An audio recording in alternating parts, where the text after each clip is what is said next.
Babu Rao sir, Vamshi sir, all the students, parents, teachers, a very good morning. Good morning, everyone. Good morning, ma'am. Thank you. Thank you for inviting me here for this wonderful event. As you all know, I'm Janvi and I'm one of the youngest mountaineers from India. And I'm on the mission to climb the highest peaks of the 7 continents. And I've already climbed 4 peaks from 4 different continents, and I hold the record of being the youngest from India to do so. Thank you. And the reason why I'm standing here before you, you might feel, why is she standing here? She looks very little, she's very tiny, and how could she climb the mountains? Well, to do anything in your life, you don't have to look hefty, you don't have to look big, you don't have to look strong from the outside. As long as you're strong from here, your mental strength, irrespective of what you want to do in your life, you can achieve it. It's just that you need to have that motivation from within yourself. You need to have that self-talk saying that yes, I can do this. I am capable of doing this.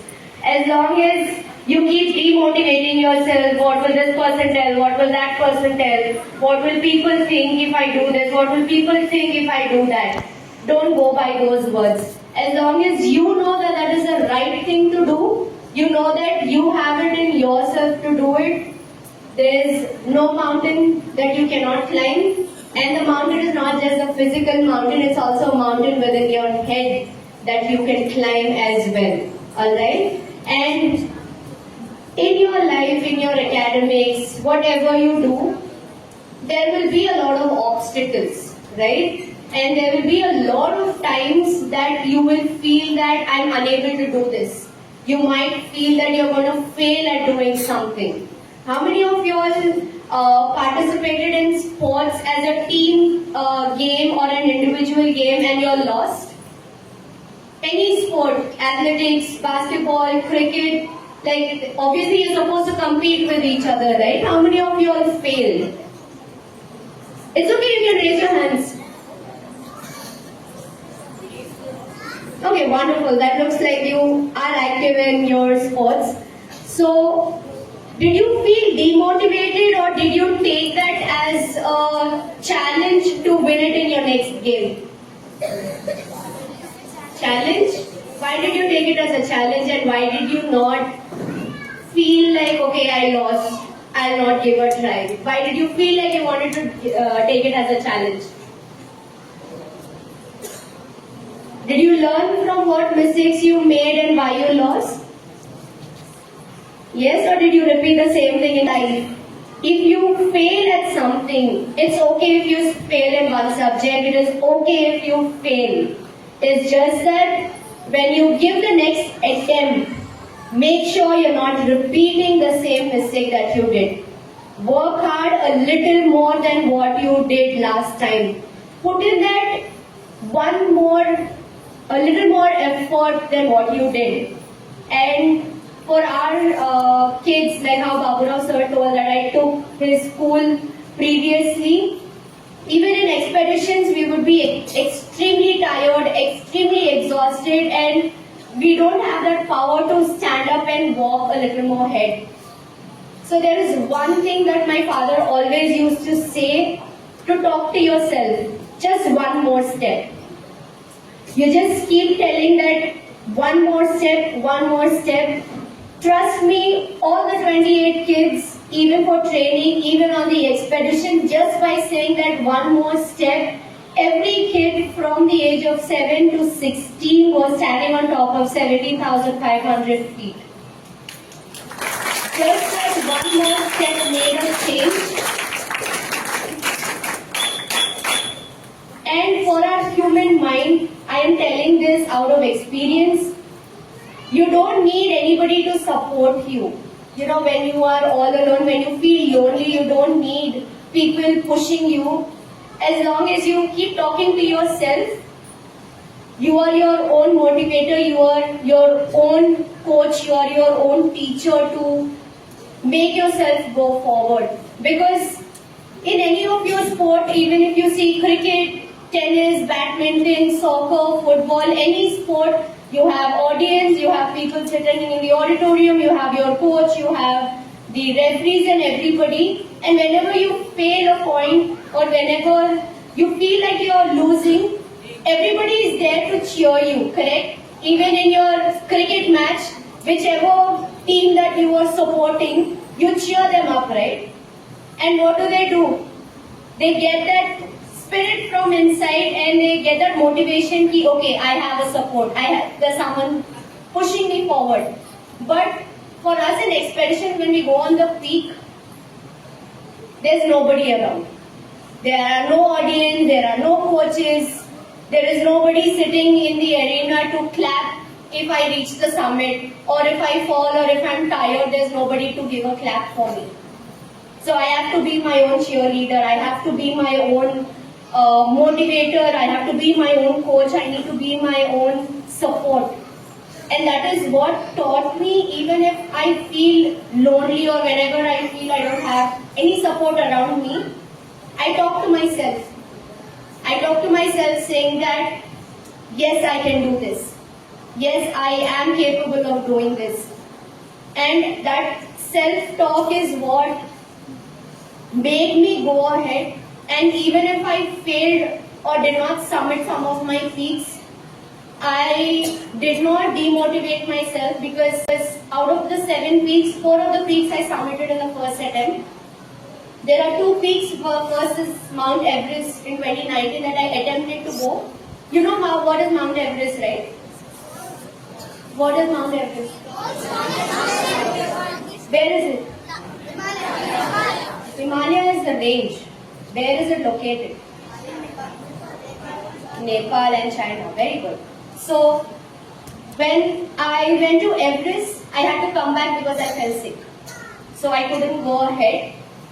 But that did not demotivate me to, sit and I lost so much, I lost the money that I spent, or I did not demotivate myself and saying that I don't want to give it another try. Because that will be a failure on my part, not giving it another try.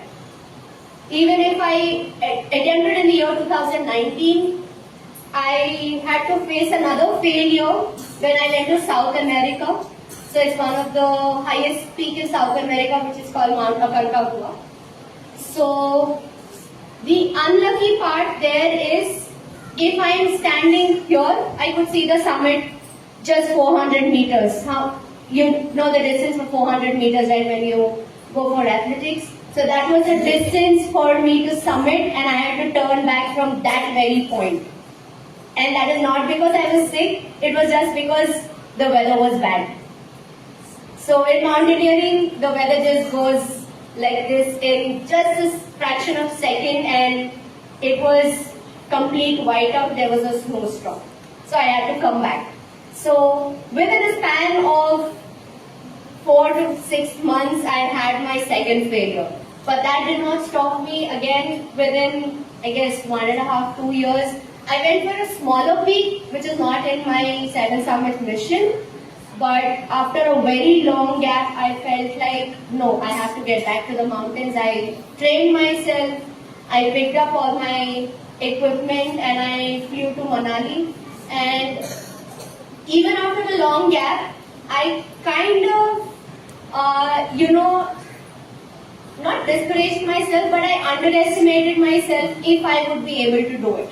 Because after a long gap, even if you take a long gap in sports or any sport that you play, you feel tired and you will question yourself if I will be able to win this sport, or if I will be able to run, or if I will be able to catch the pace. But as and when I started climbing, I felt like I did not lose my spirit, I did not lose my energy or anything as such. And I successfully again completed another peak, which is called Mount Friendship Peak, which is in Uttarakhand. It is in one of the ranges there. and I successfully submitted that, and that gave me a hope that I don't need to,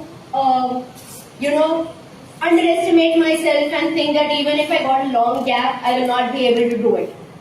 If it is in you, no matter how much long you take to go to that thing that you want to do, you will achieve it. So don't ever feel like, if you failed at something, I will give up. How many of you all know who is Thomas Alva Edison? He invented the bulb or he invented the light? Okay, very good. So do you think if he would have given up after that 99th time or that 98th time or that 100th time, would we be seeing this light around us? No. What did he do? What did he do? He failed, he kept failing, but there was one time that he was successful. What did he do to be successful? He kept trying. And the most is he did not give up his dream, his idea. So don't ever give up. And I'll just close by saying I am very, very, very delighted to be here, and all of your efforts, the teachers, the students, and the support. I see all the parents sitting here, and on a Saturday or a weekend, I appreciate you taking time and coming here to support your kids' parents. A round of applause to all the parents here, please.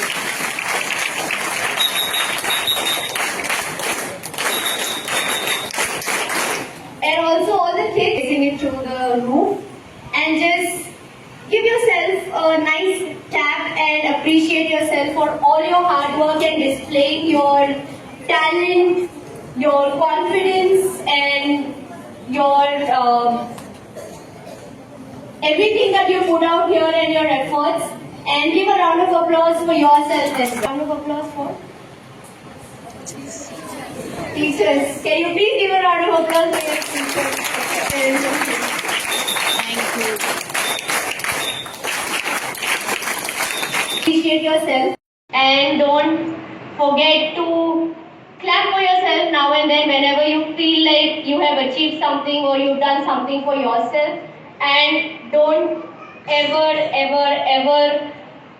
stop taking the advice from your parents, because they know what is best for you. I know, because I also come from your age. I also felt like, okay, why is my mom telling this? Why is my dad telling that? Because after crossing a certain age, the age that I now am, I feel like whatever my dad said when I was very young, maybe 11, 12, 13 years, that it is actually useful for me right now, because I started working as well.